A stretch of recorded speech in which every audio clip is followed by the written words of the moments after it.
Good morning student. हम 10th class का topic पढ़ रहे थे राज्य सरकार। राज्य सरकार में अपन ने व्यवस्थापिका के बारे में पढ़ रहे थे। व्यवस्थापिका के विशेष संबंध में राज्यपाल के बारे में पढ़ेंगे अपन। विधानसभा और विधान परिषद। विधानसभा अपन कंप्लीट पढ़ चुके हैं। आज हम बात करते हैं विधान परिषद के बारे में। देखो, विधान परिषद के बारे में मैंने बताया कि सभी राज्यों में नहीं है, इसे भारत के सिर्फ 7 राज्यों में द्विसदनात्मक व्यवस्थापिका के रूप में लागू किया गया है। अगर हम विधान परिषद के गठन के बारे में बात करें तो देखो, विधानसभा में जितने सदस्य होंगे उनका 1/3 सदस्य जो है विधान परिषद में होंगे। यानी 1/3 सदस्य जो है, अगर अपन बात करें 100 सदस्य विधानसभा की है तो कम से कम 33 होने चाहिए। लेकिन संविधान में व्यवस्था की गई कि इनकी संख्या कम से कम कितनी हो, किसी भी राज्य में 40 हो। विधान परिषद के सदस्यों की न्यूनतम संख्या किसी राज्य में 40 होनी चाहिए, लेकिन कुल विधानसभा की सदस्य संख्या का ये 1/3 होगा। लेकिन इस संबंध में जम्मू कश्मीर जो विधान परिषद थी उसका एक अपवाद था, उसमें संख्या 40 से भी कम थी। यानी कुल सदस्य संख्या, विधानसभा की सदस्य संख्या का 1/3 जो है वो किसके लिए होना चाहिए, विधान परिषद के लिए होना चाहिए। अब विधान परिषद के अपन सदस्यों की बात करते हैं। इसके सदस्य जो हैं, अगर अपन बात करें 5/6 सदस्य इसके जो है वो निर्वाचित होते हैं। 5/6 सदस्य कैसे होते हैं, निर्वाचित। और उसके बाद अपन बात करें 1/6 सदस्यों की, तो 1/6 सदस्य जो है वो इसके कैसे होते हैं, मनोनीत होते हैं। यानी 5/6 सदस्य निर्वाचित होंगे, 1/6 सदस्य मनोनीत होंगे। इनका निर्वाचन जो है आनुपातिक प्रतिनिधित्व की प्रणाली एकल संक्रमणीय मत पद्धति के आधार पर किया जाता है। अब इसके बाद अपन बात करें कि इनका निर्वाचन जो है वो किस तरीके से होता है, तो इनके निर्वाचन के लिए एक इनका निर्वाचन मंडल होता है। अगर हम निर्वाचन मंडल की बात करें तो सबसे पहले जो निर्वाचन मंडल की बात करें तो स्थानीय निकायों का मंडल। अगर हम इसकी बात करें तो इनके द्वारा 1/3 सदस्य जो हैं वो निर्वाचित किए जाते हैं। उसके अलावा अगर अपन बात करें विधानसभा के निर्वाचन मंडल की, विधानसभा के निर्वाचन मंडल के द्वारा 1/3 सदस्य जो है वो निर्वाचित किए जाते हैं। इसके बाद हम बात करें स्नातकों का मंडल। स्नातकों के मंडल द्वारा 1/12 सदस्य मनोनीत किए जाते हैं। उसके बाद अपन बात करें एक अध्यापकों का मंडल होता है।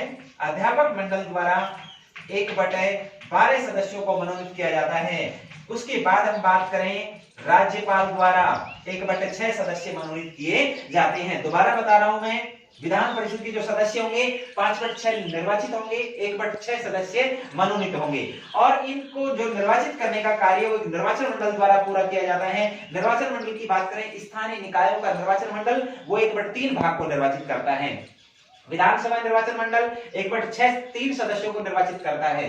स्नातकों का जो मंडल होता है वो 1/12 सदस्यों को, और अध्यापकों का जो निर्वाचन मंडल होता है वो 1/12 सदस्यों को, और राज्यपाल द्वारा 1/6 हिस्से के सदस्य जो हैं वो मनोनीत किए जाते हैं। तो इस प्रकार से विधान परिषद का गठन जो है वो किया जाता है। अब इसके बाद अपन बात करते हैं विधान परिषद के योग्यताओं के बारे में। विधान परिषद की अगर अपन योग्यताओं की बात करें तो विधान परिषद के जो सदस्य हैं वो सबसे पहले भारत के नागरिक हों और वो किसी भी लाभ के पद को धारित नहीं करते हों। आयु के संबंध में एक अलग चीज है और बाकी कॉमन है कि 30 वर्ष। इसके लिए न्यूनतम आयु 30 वर्ष होनी चाहिए। विधानसभा के लिए 25 वर्ष थी, तो विधान परिषद के लिए कितनी होगी, 30 वर्ष, क्योंकि विधानसभा निम्न सदन है और विधान परिषद कैसा सदन है, उच्च सदन है। विधान परिषद की तुलना किससे हो सकती है, राज्यसभा से, और विधानसभा की तुलना किससे हो सकती है, लोकसभा से। ये चीजें मैंने आपको पहले भी बताई। न्यूनतम आयु 30 वर्ष हो, भारत का नागरिक हो, लाभ के पद को धारित नहीं करता हो, पागल और दिवालिया उसे घोषित नहीं किया गया हो, ऐसा व्यक्ति विधान परिषद का सदस्य निर्वाचित हो सकता है। अब इसके बाद अपन बात करते हैं इसके कार्यकाल के बारे में। इसका जो कार्यकाल है राज्यसभा की तरह 6 वर्ष का कार्यकाल होता है। 1/3 सदस्य जो हैं प्रति 2 वर्ष बाद अपना स्थान छोड़ते हैं, उनके स्थान पर 1/3 नए सदस्य जो हैं वो निर्वाचित होते हैं। यानी ये सदन भी राज्यसभा की तरह स्थायी सदन है जो कभी भी भंग नहीं होता। तो इस तरीके से इनका कार्यकाल के बारे में है। अब इसके बाद हम बात करते हैं इनके पदाधिकारियों के बारे में। राज्यसभा के 2 पदाधिकारी मैंने आपको बताए थे राज्यसभा में, सभापति और उपसभापति। पति।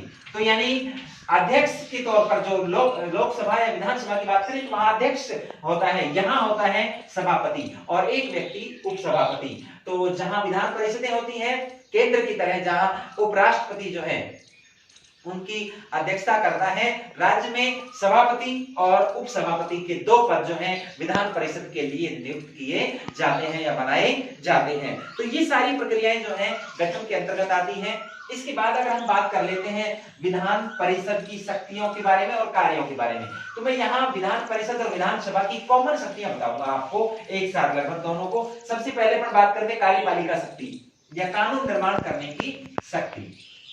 पहले कानून निर्माण शक्ति के बारे में बात करते हैं। कानून निर्माण की शक्ति, देखो कानून निर्माण की जहां कहीं बात आती है तो राज्य सरकार के दोनों सदन कौन से हैं? विधानसभा प्लस विधान परिषद, दोनों में कहीं पर भी विधेयक जो है वो पेश किया जा सकता है, लेकिन दोनों सदन उसको साधारण स्थिति में आधे से एक ज्यादा और बाकी विशिष्ट, अगर कोई कानून के निर्माण की आवश्यकता है तो विशिष्ट बहुमत 2/3, दोनों सदन उसको पारित करेंगे। दोनों सदन पारित करने के बाद वो राज्यपाल के हस्ताक्षर के लिए जाएगा। राज्यपाल अगर उस पर हस्ताक्षर कर देता है तो वो विधेयक क्या बन जाता है? कानून। तो कानून निर्माण की शक्ति के संबंध में विधानसभा और विधान परिषद दोनों को लगभग समान अधिकार, समान शक्तियां प्राप्त होती हैं। दोनों की महत्वपूर्ण भूमिका होती है कानून के निर्माण में। नेक्स्ट अपन बात करते हैं कार्यपालिका से संबंधित शक्ति। देखो कार्यपालिका शक्ति जो है अगर उसकी पर बात करें तो वो मंत्रिमंडल में निहित होती है और विशेष रूप से मंत्रिमंडल जो है विधानसभा में से चुना जाता है, लेकिन विधान परिषद के सदस्य भी मंत्रिमंडल के सदस्य हो सकते हैं। और संपूर्ण राज्य की कार्यपालिका पर नियंत्रण जो है मंत्रिमंडल का होता है, क्योंकि मुख्यमंत्री और उसका मंत्रिमंडल ही वास्तविक शासन संचालन करता होते हैं। तो ऐसी स्थिति में जब विधान परिषद के सदस्य मंत्रिमंडल में होंगे या विधानसभा के सदस्य मंत्रिमंडल में होंगे तो उस कार्यपालिका पर यानी उस मंत्रिमंडल पर इनका नियंत्रण होगा, क्योंकि विधानसभा और विधान परिषद के विश्वास बने रहने तक ही मंत्रिमंडल अपने पद पर बना रहेगा, अन्यथा मंत्रिमंडल को बर्खास्त कर दिया जाएगा। तो कार्यपालिका पर संपूर्ण दबाव और संपूर्ण नियंत्रण विधानसभा और विधान परिषद का होता है। तो यहां पर भी दोनों की शक्तियां विधानसभा और विधान परिषद की लगभग बराबर हैं। तीसरी शक्ति के बारे में अपन बात करते हैं वित्त से संबंधित शक्ति। वित्त संबंधित शक्ति, देखो वित्त विधेयक या धन विधेयक की बात करें तो उनको सिर्फ वहां केंद्र में हम लोकसभा में प्रस्तुत कर रहे थे, यहां इनको सिर्फ विधानसभा में प्रस्तुत किया जाएगा। यहां दोनों की शक्ति में अंतर है, बाकी शक्तियां लगभग समान है। अगर विधानसभा के अंदर किसी भी धन विधेयक या वित्त विधेयक को पेश किया जाता है तो उसे प्रस्ताव, उस वित्त विधेयक या धन विधेयक को पास करना सिर्फ विधानसभा का काम है। विधानसभा उसे पारित कर देता है तो उसके बाद विधान परिषद में वो आता है और विधान परिषद सिर्फ उसे स्वीकृति देने के अलावा कुछ नहीं कर सकती, क्योंकि विधान परिषद उसे 14 दिन तक लेट कर सकती है, अपने पास रोक कर रख सकती है। 14 दिन में अगर विधान परिषद का कोई प्रत्युत्तर नहीं आता तो उस वित्त विधेयक या धन विधेयक को स्वतः ही पास मान लिया जाता है। तो ये शक्तियां जो है वित्त से संबंधित शक्तियों के अंतर्गत विशेष रूप से आती हैं। अब इसके बाद अपन बात करते हैं संविधान में संशोधन से संबंधित शक्ति। अगर संविधान में संशोधन की बात करें तो आपको पता है दोनों संशोधन के लिए, दोनों को साधारण संशोधन के लिए साधारण बहुमत से, विशिष्ट संशोधन के लिए दोनों को अपने 2/3 बहुमत से संबंधित संशोधन को पारित करना पड़ता है और संबंधित संशोधन पारित होने के बाद संविधान में उस संशोधन को कर दिया जाता है। तो राज्य के संविधान में संशोधन के लिए विधानसभा और विधान परिषद दोनों के द्वारा संशोधन अधिनियम को पारित किया जाता है। इसके बाद अपन बात करें निर्वाचन से संबंधित शक्ति, राज्य की महत्वपूर्ण नियुक्तियां या फिर इसके अलावा अपन बात करें राष्ट्रपति के निर्वाचन के बारे में, उपराष्ट्रपति के निर्वाचन के बारे में, तो वहां सभी राज्यों की विधानसभा और विधान परिषद के जो निर्वाचित सदस्य होते हैं वो भाग लेते हैं। तो निर्वाचन प्रक्रिया में भी इन दोनों सदनों की बहुत महत्वपूर्ण भूमिका होती है। दोनों सदनों को लगभग समान अधिकार हैं, लेकिन वित्त और धन के संबंध में सिर्फ ज्यादा शक्तियां विधानसभा के पास हैं। विधान परिषद उसे मात्र 14 दिन तक अपने पास रोक के रख सकती है। तो ये विधानसभा और विधान परिषद की शक्तियां थी। इसके बाद नेक्स्ट क्लास में हम पढ़ेंगे राज्य के वैधानिक प्रधान या संवैधानिक प्रधान राज्यपाल के बारे में। आज इतना ही, धन्यवाद।